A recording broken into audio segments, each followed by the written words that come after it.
Hello everyone, welcome back to day 4, Journey to World Chess Champion. This has been a crazy day.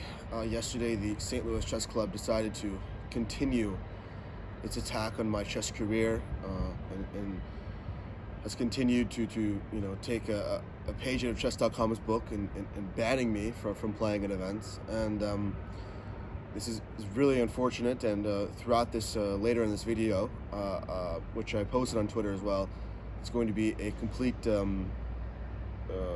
detailed video addressing their entire letter, addressing the context, and this is a very massive setback for me. The St. Louis Chess Club, as an American chess player, basically organizes every single tournament in America. So them not inviting me this year means that I will not likely compete in any tournaments in America other than the U.S. Championship, which I directly qualified to by rating. So other than the U.S. Championship, which is a direct rating tournament, they have the ability to just not invite me because these are invitational events. There's been a lot of confusion online, and there's a few things that I'll address directly now, and that I will of course address in the second part of this video. But there has been a lot of rumors online of why they're doing this, and the reason that they've given is that because I damaged a hotel room. And while I did damage a hotel room, and I'm extremely sorry for those damages, and I've not only publicly apologized numerous times to the hotel, an important detail that should not be forgotten is that the hotel guest relations manager told me that I was going to be unbanned, and there was a 99% chance that I would be let back to the hotel. And when I was told this, I could hope that, of course, I could let this behind me and leave this behind me and move on from this unfortunate mistake. And it's been a very difficult period in my life, and under a lot of stress. And after 2 losses in a row, I lashed out, and many chess players have done this. Again, there's no excuse, but I'm very sorry for my actions, and I paid the fine, and I suffered the consequences. But the reality is that, first of all, the hotel was going to unban me, and I'd like to ask St. Louis, what conversations did you have with the hotel? Did you ask them to keep me banned? Because it's when the manager tells you 99% and 3 days later they say no, something must have happened. So that's some clarification I'd like to seek. Another clarification I'd like to seek is that from the entire period of 2023, as I will outline in this video, I was completely ignored. I wasn't invited to numerous tournaments before this incident had ever even happened. So the St. Louis still needs to answer for their treatment of me during 2023. Were you pressured? Why are you not inviting me? Who are you trying to appease when you're not trying to invite me? Who are you trying to get to play in the Grand Chess Tour? These are all very important questions. When you guys look at why they're doing this to me, you should understand exactly why chess.com did this to me. There are commercial and larger financial interests at play, and I'm simply the sacrificial lamb that they're giving up to slaughter. And I'm a problem for these people because I speak the truth, and I represent something that challenges these powerful institutions who have ubiquitous power in the chess world. So I hope you guys enjoyed this video. This is going to be more serious, and I'm going to take you on this entire journey. You're going to see the highs and lows, and I'm sure that I will overcome this, and unfortunately these people will just be on the wrong side of history, and that might sound crazy, but once they overcome all of this, people are going to look back on these things from a much different lens than they are now. Hello everyone. This is going to be a full video to address the letter that has been released by St. Louis Chess Club. This letter is absolutely ridiculous, and I'm in complete disbelief. First, we're going to be going through the timeline and discussing in detail my relationship with the St. Louis Chess Club over the past year. But first, we're going to read the letter and to discuss this. So the St. Louis Chess Club is committed to providing a world-class environment for all levels of chess players to play and enjoy chess. At our competitive tournaments, participants are expected to adhere to an agreement that outlines expectations of players, including a code of conduct. After consideration of recent events, the St. Louis Chess Club has made the difficult decision not to extend GM Hans Niemann to participate in any invitational tournaments organized by the club in 2024. This decision was based on GM Hans Niemann's demonstrated inappropriate behavior, including damaging private property, rude comments, and an uncooperative attitude, resulting in a failure to fulfill contractual obligations. The decision was not made lightly, and we hope this serves as an opportunity for GM Hans Niemann to experience personal reflection and growth. We'll reevaluate this determination for events in futures, assuming notable progress is achieved. So let's first address this third paragraph. Niemann demonstrated inappropriate behavior. And while I read this, I'm also going to read the private letter they sent. So when they refer to demonstrated inappropriate behavior, in an email to me, they wrote that I made rude comments. Rude. I don't really know what they mean by rude comments. Um, I was never brought up to me that I made rude comments. It's seems like a very weird excuse.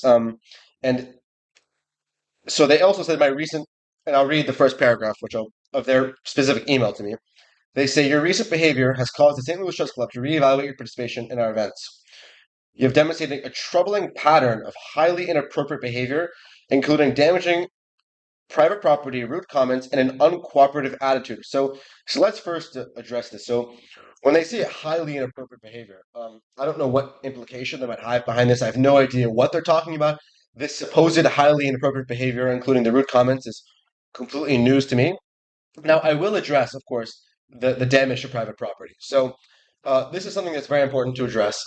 So, during a stay at the Chase Hotel, um, at the U.S. Championship, there was an incident, and after a very difficult tournament and difficult games, I damaged a few things in the hotel room. Now, the damage that was done was I can give some details. There is an incident report, but the long story short is that I apologized. I paid a fine, and no damage. No one was harmed. It was simply some remotes and stuff. Were damaged, and some other things were damaged as well. The details don't matter.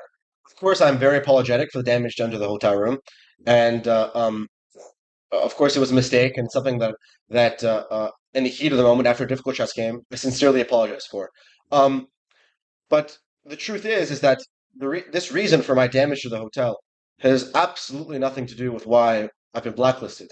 Now, at this point, I'd like to provide context to why this is not the real reason. So we have to now go back to the fall of 2022.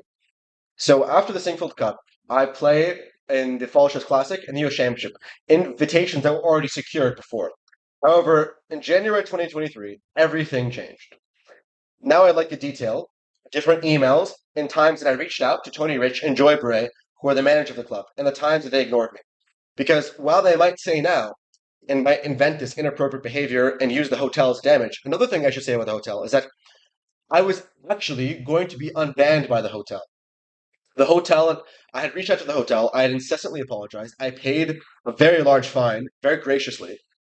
And I had gotten in touch with the hotel, and they had told me on the phone, and I quote, the guest relations told me, there's a 99% chance that I will unban you from the hotel, and I'll approve your request. And he said that he will give me official confirmation the next day. Now, when someone says to you that there's a 99% chance that they're going to accept your apology and understand that as a 20-year-old kid going through difficult times in a difficult game, that it's possible in the heat of the moment to make a mistake and lash out. But I've incessantly apologized for this. And point is, this has nothing to do with them, with them blacklisting me. So instead of them unbanning me from the hotel, I would ask St. Louis, when they were about to unban me, did you have any conversations with the hotel? Because after the hotel told me that it was a 99% chance, and I quote 99% chance, this is direct quote, that I'd be unbanned, what would cause them to have such a change of heart? Who could have influenced them to have a change of heart to keep me banned from the hotel? So now I'm trying to understand why I something like that would change so drastically, and whose interest it would be to have an excuse. So now let's go through the details. So on January 2nd, I sent an email to Tony Rich. It was ignored. On January 22nd, I sent another email, and it was ignored. I sent a third email to Tony Rich. This is 2023, by the way. February 5th, asked for the Classic, no response. And then again, I sent. So then the tournaments had passed. I was not going to be invited to the American Cup or the Spring Chess Classic. So then later on, when the Summer Chess Classic was approaching, June 18th, email to Tony Rich and Caleb Demi ignored. June 20th, I emailed Tony Rich and Caleb Denley. Tony replied on the 21st, saying that he'll be in touch with me soon and that he was busy. He never replied to me. After 3 consecutive emails, only then did Caleb Denley reply, telling me that there was no spot for me to play. And the funniest thing about this Summer Chess Classic is that they were so desperate to find players to play the Summer Chess Classic that they posted on Instagram searching for an emergency player, while me, the American player, significantly higher rated in the tournament, was begging to play. They could have solved that problem very quickly. I, then I'll go through text message. On January 8th, text message to Tony Rich, ignored. January 10th, text message to Tony Rich, ignored. January 5th, text message to Joy Gray, ignored. January 8th, text message, ignored. January 12th, 10th, left a voicemail, ignored. I might be missing like the years and dates, but I'm pretty sure. Anyways, the point is that I sent them so many emails, sent them so many calls, and they ignored me. And back in 2023, they had absolutely no excuse to, first of all, not respond to my emails. Second of all, to invite me to tournaments. And you would think that they would have the common decency to reply. So then, finally, in August, I was able to get in contact, and I got no reply. So finally, before in August, before the U.S. Championship, I reached out to Joy Bray, and I had told her that there had been some lapses in communication with the club. I was disappointed that I wasn't being invited, and I addressed the issues. And on the phone, we got on the phone with Joy and Tony, and I was explaining to them and asking them why they didn't respond to my emails, why they didn't invite me to any tournaments. And Tony Rich's exact words to me were, "Well, responding to your emails wasn't really the first thing on my mind." And they were making all these excuses, saying, "Oh, we didn't invite you because of this or that," and saying, "Oh, I was busy, I forgot, and it wasn't my priority." And then when I asked you about some certain tournaments, they said, "Well, these are private tournaments, we don't have to invite you." But you would think that an American organization that at one point thought that I was worthy of a wild card to the Singfield Cup would think that they should at least reply to an email. It just shows such a level of disrespect and it's inexplicable. So finally, on this call, I was assured, and I quote, by Tony Rich, they said, "You are not blacklisted by the club. Everything is okay. You are not blacklisted. Next year, we will invite you to tournaments. We'll let you know. We'll let you to tournaments." Now, of course, this unfortunate incident at the U.S. Championship happens. I'm very sorry for this. This is, of course, a mistake. But let's not forget another player who caused some other serious damages to tournaments and also, violated contracts and who wasn't punished the same way. So I find it quite ironic that me, every little mistake I make, which I do admit is a mistake, and I've apologized for, and I've paid the fine, and I've done everything I can to rectify the situation, I'm being treated like every single little thing I can do is a reason, for punishment. So um, to continue with this, I would like to go on 2024. So they assured this was everything would be okay. And again, back to the letter, they said to me that I did not fulfill contractual obligations. So to read this, they said that they're trying to say that I didn't fulfill contractual obligations. So let's give context to this. So first of all, let's make it clear. I think that I think that if they want to say that because I denied one interview that I violated contractual obligations, I would like them to make a list of every single time a chess player at any tournament has ever denied an interview because of them being emotional, and then them, putting a force majeure on a contract. This is ridiculous. I did so many interviews during this tournament, and if you look at the views of the interviews, I was giving great interviews. I was very talkative to them. I was very nice to them. And I promoted the tournament heavily by giving them interviews. And one day, after a 6-hour game, after being so fatigued, I said, "I'm sorry, I don't want to give an interview." I would hope that you are not conflating, them understanding that after a draw, not a win, a draw, that I'm really not in the mood to do an interview, and I'd be happy to discuss the game in a future interview. I hope that they are not conflating something like this to a serious thing, like not, fulfilling contractual obligations. Now, another thing in their letter that they've included was that I would like to. That is honestly the most ridiculous part of the letter. So, third, your refusal to provide interviews, false. I declined one interview. As stipulated in the contract, reflects a lack of professionalism and cooperation.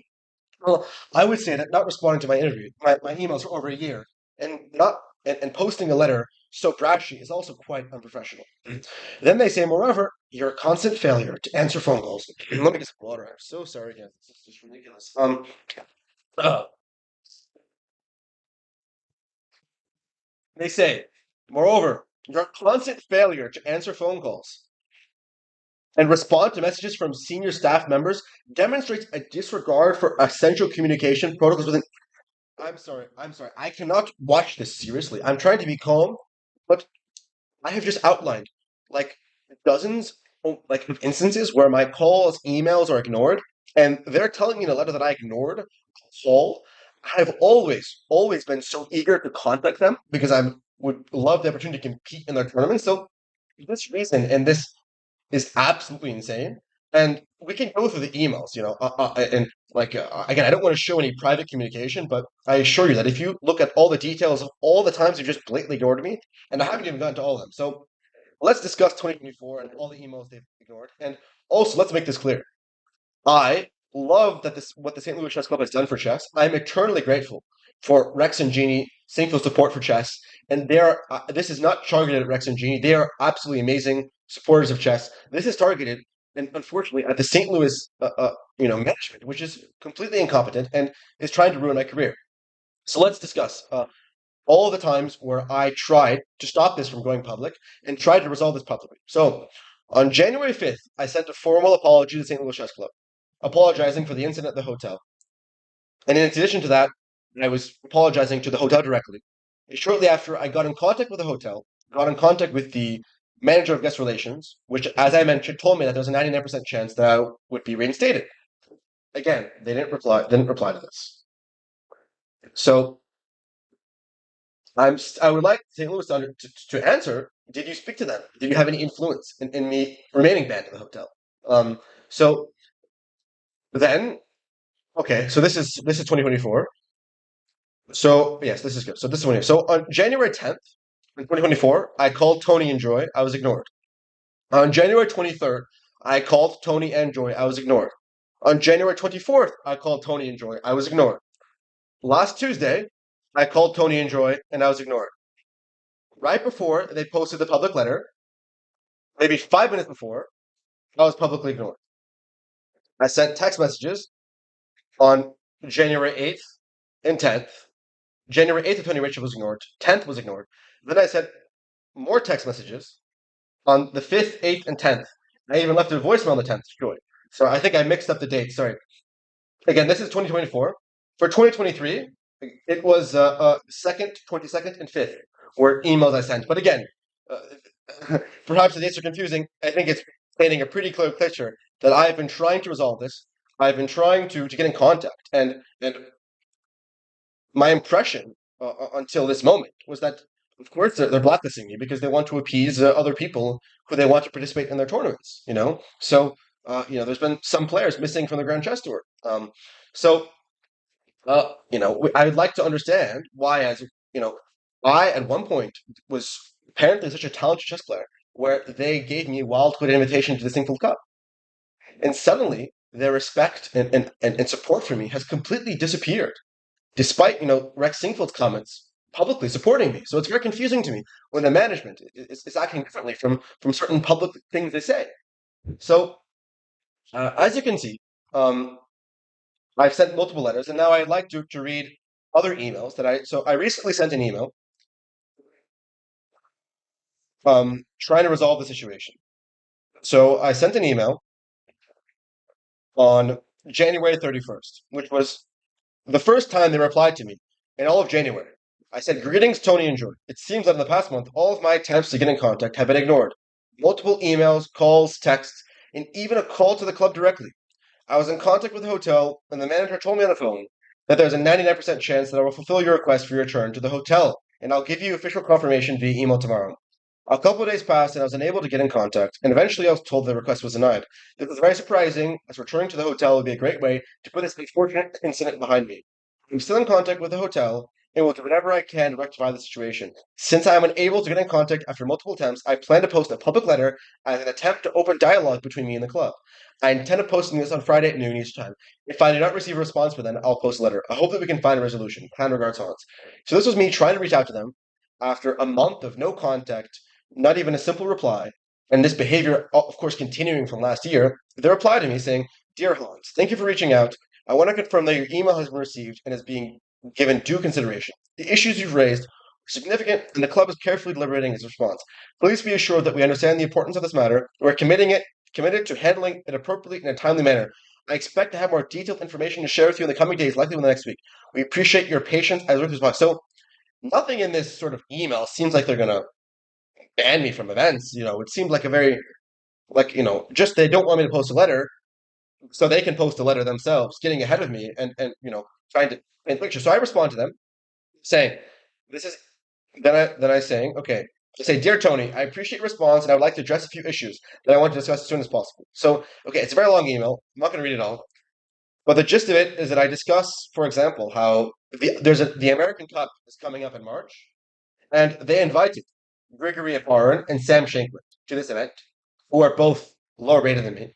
And I have not been invited to the American Cup for the past 3 years. And I would assume that considering my rating, considering my recent success, not in Croatia, and my perseverance through this difficult period, that I would be invited. But not just invited, they would even respond to my email to tell me if I'm not invited. So I was discussing how I was upset by this, and I was discussing how I received no invitations to events, while other players with lower ratings and much older than me, like Sam Seven and Jeffrey Zhang, got many invitations. Ray Robson, all these guys get every invitation in the world, but I can't even get a response to an email. So I was discussing this, and I said to them, for example, I believe I must address these issues openly and honestly. I, again, in this email, I'll post the full thing later, but I want to conserve time. I tried so many times to handle this privately to find a positive solution. I really, really do not want to disparage the club. But after they've posted this letter without any warning that is blatantly false, I have no choice but to discuss the truth and make everything public. This is, again, not my intention. I have so much respect for the St. Louis Chess Club. I'm eternally grateful for everything you've done, but this. I have to do this. So again, I hope that they reply to me. They didn't reply to me. Then today, I sent them an email at 4. I said I'd like to check in again to reiterate. I'm very eager to get on a call to discuss this as soon as possible. Considering that there hasn't been any progress since the beginning of 2023, I don't want to get bogged down by former emails and prefer to discuss everything openly and honestly on the phone or Zoom. As I mentioned in my first letter, I intend to post a public letter at noon Eastern. I can give you until the end of the workday, 6 p.m. Eastern, to give me a call to properly address everything and open a dialogue moving forward.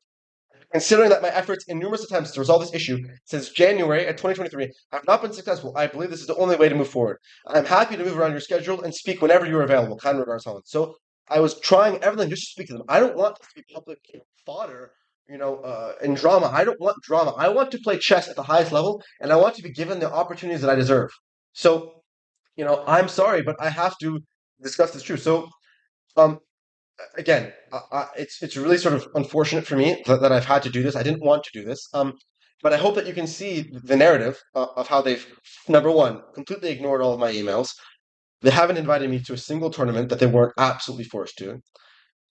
They've included in their private letter to me that I'm the one who is not communicating with them, and that's a reason for banning me when I literally showed like a year of like ignored emails, texts, calls, like it's absolutely mind-boggling that this can be used as an answer.